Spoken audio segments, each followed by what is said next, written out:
the evidence of people now is really the laboratory.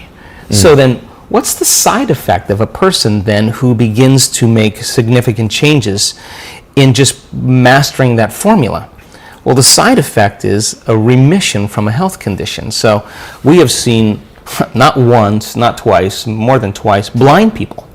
Like that one lady had a stroke on the optic nerve, a nurse from London, very smart lady, and the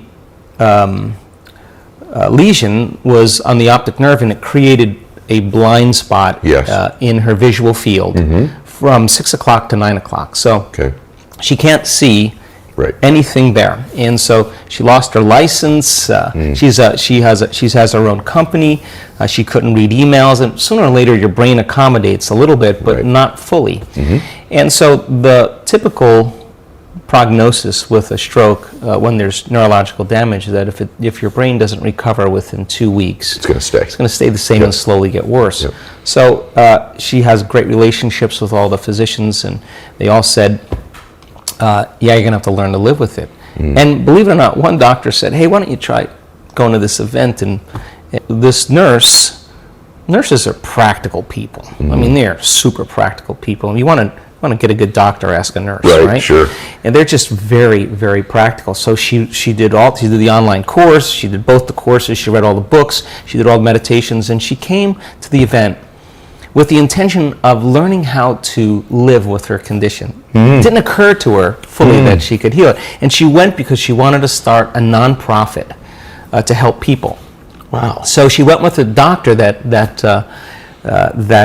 recommended the work, and just a certain point in the middle of the event, she was doing a walking meditation on the beach with 1,000 other people there, and it occurred to her that maybe she should think about healing her eyes, So she went into the meditation in the same day, and she laid down after we finished the meditation, and she said it was like someone taking cellophane, crackling it in her head. She felt something going on inside her brain, and she was crying because she knew something spectacular was happening. And she didn't want to open her eyes, and then the meditation ended, and she said, when I opened my eyes, it was like I was seeing so much brighter. Wow. And she said, I could see no blind spot, and the doctor was laying right next to her, and she was sobbing, they were hugging each other. Gosh. And so she went on the Monday morning to get her eyes, the visual fields measured. And hopefully we'll get the image for you, but you can see on the pre-measurement just a black that quarter of the sphere, the lesion of the circle was just all black. In other words, blindness. You see the post-measurement on the Monday morning after the event. There isn't a black spot. Unbelievable. Complete restoration of sight. Now, if you ask me if that was possible, 2 years ago, I would say, yeah, it's possible theoretically. But now, this is the 4-minute mile. Then we have another lady that was blind from birth, 5% vision, and again, she had an amazing experience with our coherence healing. We teach people how to heal. When she opened her eyes, she could see faces for the first time. Unbelievable. And in fact, they had these 2 big bouquets on the stage, really big, beautiful flowers. And she had 5% vision, so she could just see a little bit of light. And she thought they were 2 bodyguards on the stage guarding me the whole event. And when she sat up, she could see flowers. Or you see the nurse tell her story, or the lady who's allergic to everything at the same event, who's wearing a mask with the filters and the whole bit, that had anaphylactic shock every day of her life. By the second day, she's on the floor with her mask off, dancing around. That person sits down after they witness that. When they close their eyes and they do their next meditation, their acceptance, their belief, and their ability to surrender and trust that it could happen to them becomes greater. What I want our community to do is say, what is standing in the way between me and my ability to connect to that field.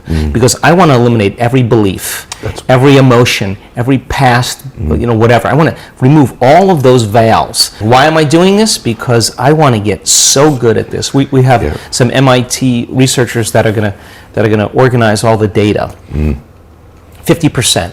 I want to get to 50%, and then we are going to walk into children's hospitals and we're going to say, what kids, just give us your kids. We won't touch them, we don't want any money, all we want to do is help. And I think that is... that's amazing. That's a living organism called the human beings, the living organism, the human being. The age of selfish individuality has to end right now. The living organism has to take care of one another. They have to heal one another. They have to teach one another. They have to exchange important information amongst one another.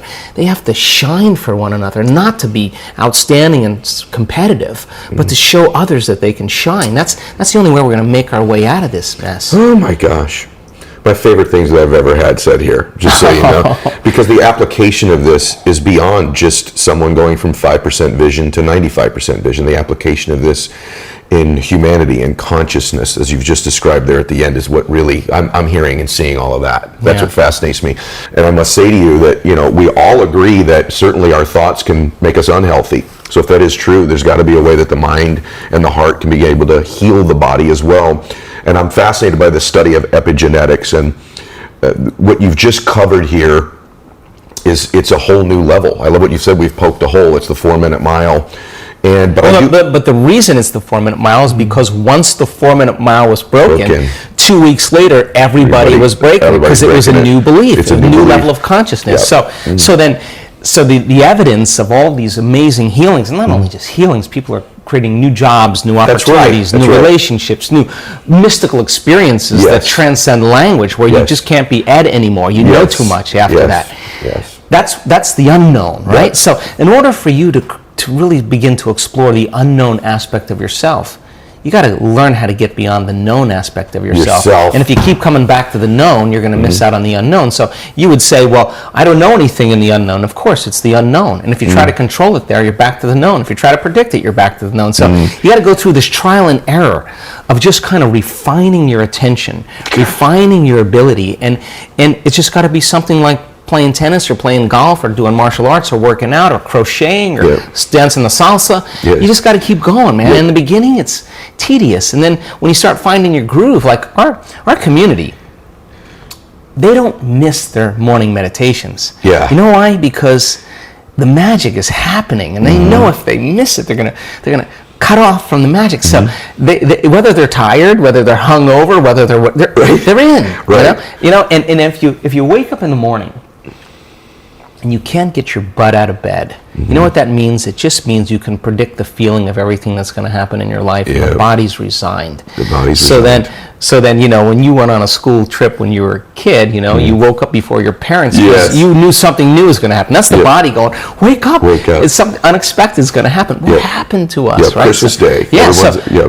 So why not, put in your time. And then measure the effects of you at cause. I mean, become a scientist in your life and really start to experiment with it. Okay, let me change my energy. Let me just write down 4 thoughts that, like, it's too hard, I'll start tomorrow, this doesn't feel right, whatever it is. It's this person's fault. Just write those down and say, these thoughts, like Gandalf on the bridge. You may not pass today. This is the end. So then if you become conscious of those thoughts, now you're the governor of your thoughts. What actions, what behaviors do you want to change? Do you complain? Do you blame? Do you judge? Do you make excuses? How do you talk? Do you speak limited? Just pick 4 things that you're not going to do any longer. What emotions get you in trouble? What are the emotions that you're addicted to too, right? That you're addicted to that keep you returning back to your past. And if you don't know, close your eyes for about 30 minutes and just watch where your mind goes and watch your feelings and just say, okay, it's frustration, it's unworthiness, it's self-doubt, it's guilt, it's frustration, it's shame. Just become conscious of those and just review them in your mind so that you don't go unconscious them in your waking day. It's so powerful because, by the way, everyone that's listening to this is so awesome, because if you've been listening to my content for the last 3 or 4 months, we've been laying this foundation, and now I just bring you this master that takes it to a master class level and explains to you the scientific reasons that these things work. But I want to jump back in with you here on something, because I just want to do a couple basic application things for everyone here. These emotions that our body gets addicted to. There's a power, everyone, because I've experienced this in my own life. Everything that Joe's explaining here, other than healing my own body, I've watched them happen in my life from the standpoint of becoming something, and then these things are in my life rather than me sort of forcing them to happen. I mean, most people that have had any great things happen in life can define at least moments of their life where this is just a known truth. Dr. Joe talks so eloquently about the fact that, you know, about this epigenetics concept is fascinating to me, but at the same time, you talk eloquently about only about 1% of us are predisposed to most of these negative ailments in our lives in the first place anyways. This is a misnomer. But I want to talk about meditation for a second, because there's people listening to this that have never done it before. So I just want them to start at because the thing that you say that it just is a base level thing, by writing these emotions down, you either don't want to experience or do, or the thoughts that do or don't serve you. The power in just that, everybody, okay, I want to go back to what Joe said earlier. I just want to give you my 2 cents on this, is you become aware of them when they reveal themselves to you. Just the awareness gives you a power over them you didn't have before. And remember what Dr. Joe said before, every time you sort of make progress on something like this, you are remaking yourself. So give yourself credit for these small wins. But the cool thing about meditation for me is it strips me of the distractions. Exactly. It strips me of what I see, of the kinesthetic, of the auditory. Can you talk about just that basic concept for a second? Again, I mean, this is brilliant. This is because you're a practical guy, and so am I. So, all right, so if the word meditation means become familiar with, right? Yes. Then, you know, people say, oh, well, you shouldn't focus on the negative. Well, really? That's 95% of who you are. And you got to begin to dismantle or denature that old personality. And that means you're going to have to come up against the cravings that the body has emotionally. You know, like it's 8 o'clock in the morning and you're doing your meditation. You're normally in traffic and you want to get angry and your body's going, hey, you're off schedule. So let me just find something that's mapped in the brain that I'll bring up a past experience why you can feel a little anger. Well, now once you become aware of that, now the game is on, right? Yes. Because now you're working to become conscious of that and not go unconscious again. And it takes an incredible amount of awareness. Yes. It takes a great amount of consciousness, and you can't have consciousness without energy. So you got to raise your energy in order to get to it. Otherwise, you're going to be consumed. Yes. You're going to return back, right? So if you start becoming familiar, so conscious of those unconscious thoughts, they would never slip by your mind unchecked by you. Now, that is when you really catch yourself, right? And the research shows that you can get better at this. You could actually sense the thought before it comes. So then you start firing and wiring new thoughts. You start thinking to yourself, who am I going to be when I open my eyes? Well, how am I going to make a difference in the world today? Who am I going to be? How am I going to love? How am I going to give? How am I going to serve? How am I going to contribute? What things do I want to really do today? And in the act of closing your eyes and just thinking about and rehearsing what you're going to do, your brain doesn't know the difference. And if you get caught up in it, you begin to install the neurological hardware in your brain to look like you've already done it. Now the brain's no longer a record of the past. Now it's a map to the future. You are priming your brain, and if you keep doing it, the hardware will become a software program. You know what that means? You just might start acting like a happy person. Well, there's no surprise there. You installed the circuits. Stress hormones arouse the body, so you have your attention on your body. Stress hormones alert the brain, so you're aware of everything in your environment, like an octopus with tentacles in all different directions. You got to control and predict everything in your life. And if you're living by the hormones of stress, you're always investing your attention and energy into the known future based on the past. So you're on a line of time here, in a timeline. So then, let's think about it. How are you going to make thought more real than anything else? How are you going to create from thought? Well, let's close our eyes. Let's disconnect from the environment. Less sensory information coming into the brain, less distraction, as you said. Let's play some soft music in the background. Let's stick some earplugs in our ear, whatever you want to do. Diminish sensory, but now you're sitting down. You're not eating. You're not tasting. You're not smelling. You're not feeling. So there's less sensory input coming to your body. So then now your brain waves begin to change. They start slowing down, and you move from this beta brainwave pattern where you're aware that you have a body in space and time, or your attention is on the outer world, or your senses are giving you information, less sensory information. Now your inner world starts becoming more real than the outer world, and you're not the voice in your head that's always talking to you. As your brain waves change, you start seeing in images and pictures and symbols, and less in that vocalization, that sub-vocalization. So your brain waves start changing to alpha. You're going to start creating, start dreaming, pretending, right? So then, if you say to your body, you're going to sit down for an hour, and I know you're on a program because you wake up every morning and do the exact same thing, and now I'm going to make you sit, just like say to an animal. You sit, you stay, and your body's going to say, I'm going to die, my bladder is going to explode, I need a coffee, I got a lot of emails to do. That's the program. And you say to your body, today we do battle. Today, this is it. And you sit through that and you make your way, even though your body's trying to get up and you keep settling it back down. I'm telling you, when you start your day that day, you will be more kind, more loving, less judgmental, more patient, more present, because you're mastering the present moment. That means you're not in the predictable future. You're not in the familiar past. You're mastering time. And so then, if where you place your attention is where you place your energy, and all of your attention is in the present moment, you've got a lot of energy to do amazing things. And you know when someone's present with you in your life because they're paying attention to you. And you know when they're not present with you because they're not paying attention to you. So the act of getting more present means you're putting a lot of energy in the present moment, and you're taking your power back from all these things and people in your life. So we teach people this. As they start breaking through and they start being able to unfold into this field as an awareness, and they're not putting their attention on their boss or their ex or their wife or their kids or their cell phone or their WhatsApp or their Facebook, they're not thinking at all. So then, as they're sensing the space, they can't think. And if you can't think, you can't analyze. And if you can't analyze, the analytical mind is what separates the conscious mind from the subconscious. You just open the door. Wow. And so now you can reprogram in there, right? So then it's so important then that of the infinite places you can put your attention, let's put it on your heart. And now, where you place your attention is where you place your energy. Why? Because we want this center to bloom. 1,400, 1,300 different chemicals that restore and regenerate the body. Let's breathe. Let's open this up. Let's practice this. Let's learn how to lead with our heart. A different consciousness. Yeah, in the beginning, it's a little difficult, but you stay with it and you practice it, petal by petal by petal. You're placing your attention there. You're putting your own life force back into your heart. You're turning your love inward, and the body will start responding. And in a week's time, if we're doing that 3 times a day or over and over again, sooner or later that thing's going to start blooming. And just like when your sexual organs are aroused and they're engorged with blood, this center, when you start feeling love, you make a chemical called oxytocin. Oxytocin signals nitric oxide.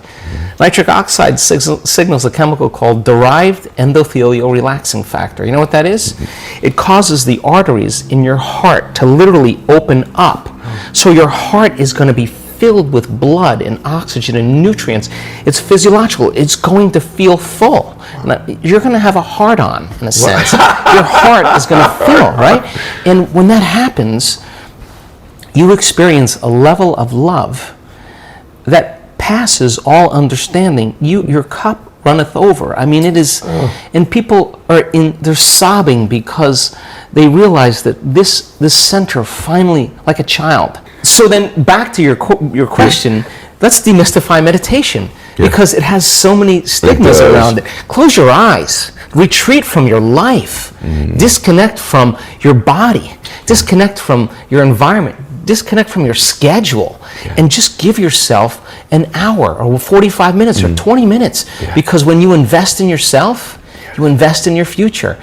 And when you believe in yourself, you believe in possibilities. And when you believe in possibilities, you believe in yourself. And if you don't believe in possibilities, then you don't believe in yourself. And you don't believe in yourself, you don't believe in possibilities. So then, but if you have a community, a living organism, where it's becoming the new normal, and you want to join that living organism, and you want to you want to be a part of that, and every stride you make feeds the living organism. Every stride, every effort you make to connect is amazing, because that which we are seeking is seeking us. It's not like it matches our efforts. And so then when people have that uncompromising will, the same way that they go shopping for a dress or a pair of earrings or go to the gym and work out, with the same intensity, with the same passion, come up against themselves and just say, when the body's given everything it has, it's when you say,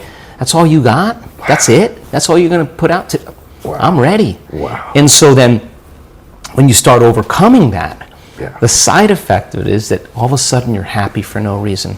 And you're less seduced in believing that you need something outside of you to make you feel better. All of a sudden you're feeling better every day without anything outside of you. And now all of a sudden you start showing up unpredictable in your life. They're saying, that Ed guy, he's different. He's on a different medication. He's something's going on with it. But in actuality, you're just freer, right? And so then as we begin to remove these layers that stop the flow of the divine in us, that in essence in us, the side effect is we become more willful, we become more mindful, we become more conscious, we become more loving. It's its nature, you know. It becomes who we are. I love how you explain things that everyone that's listening to this has had flickers and little moments in their life of this, and there's been a moment or two where you've had that red tie experience. There's been that moment or two where you felt bliss or energy, and now Dr. Joe's beginning to give you the formula and the recipe to do that all the time, to be to become that person. So I got one more question for you, and then I want them to get access to you, because that's what they all want.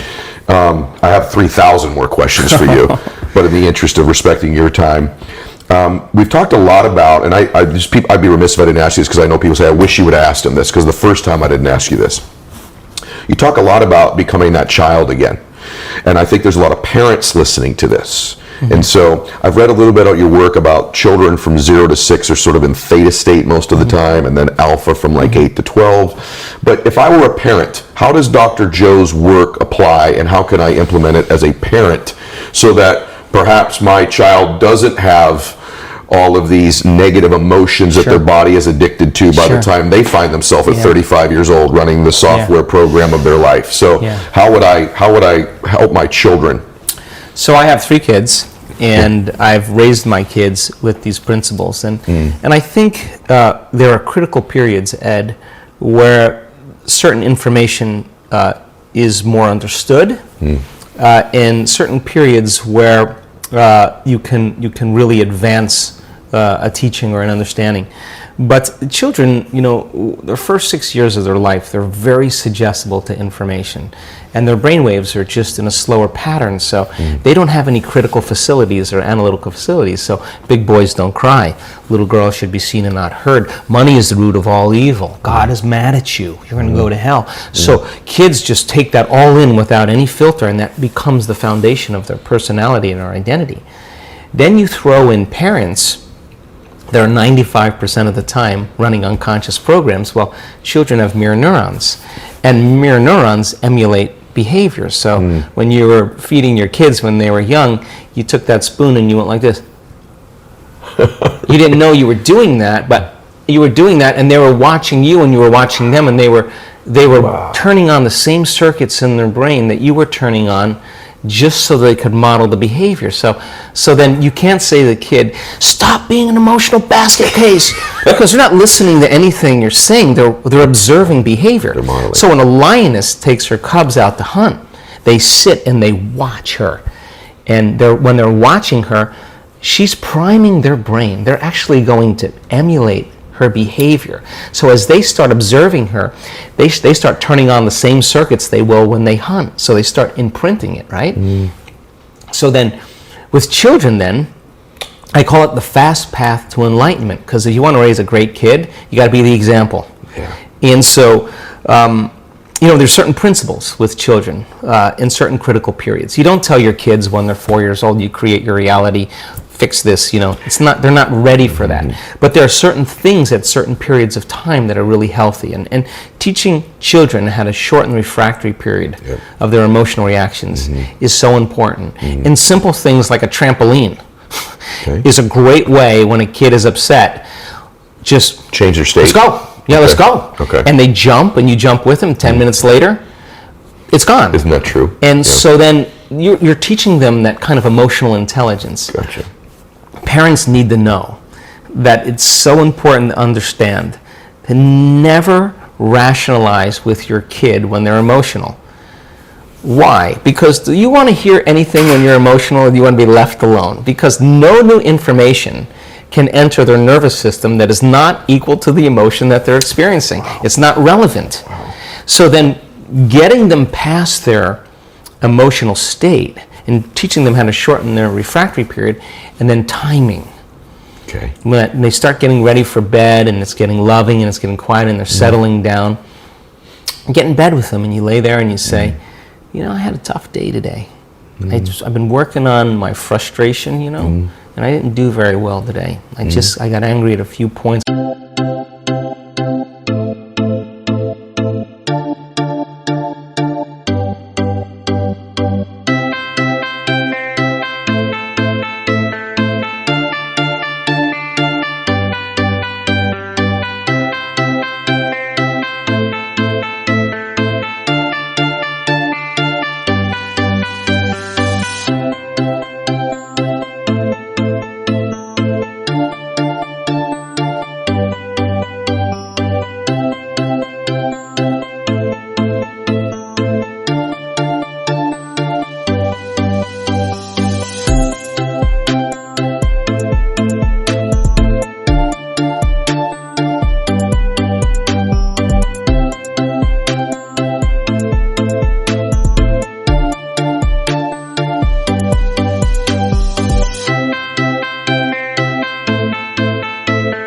I got frustrated, and I stayed that way for like 3 hours. And you just open the door for kids, and they'll say, yeah, you know, I was playing today. And they'll automatically say that, and I got so frustrated with my friend Paris, you know. And I'll say, well, that's all right, you know. That's normal. We all do that. But what I care about the most is that if you had another opportunity tomorrow in the same situation, how would you do it better? Oh my God. And then they'll say, well, I would do this. And then you say, really, if you do that, this is probably going to happen. So let's work on this together. So you start building a model, and you help them because they're so neuroplastic. And then once you get that model in place, then you say to them, tell me how to do it again. What would you do? Now, what are they doing? They're rehearsing. And so now they're installing the circuitry. And then you say, wait, one more time, because you forgot that one part. And you'd be surprised because they're in that right suggestible state. And then you get the model down, and then you say, okay, I'm going to tell you a story. There was these two kids, a boy and a girl. Because you have a boy and a girl, right? And they lived in this magic land, and if they're young, there's castles, and there's dragons, and this little girl had a best friend, you know, and you tell the whole story, and she was making this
reaction the same time in the same way, and all of a sudden, you know, she just decided to do something differently, and then you repeat it, and then you say, we know what happened? She wound up being happier and more loving to herself and more loving with everybody else.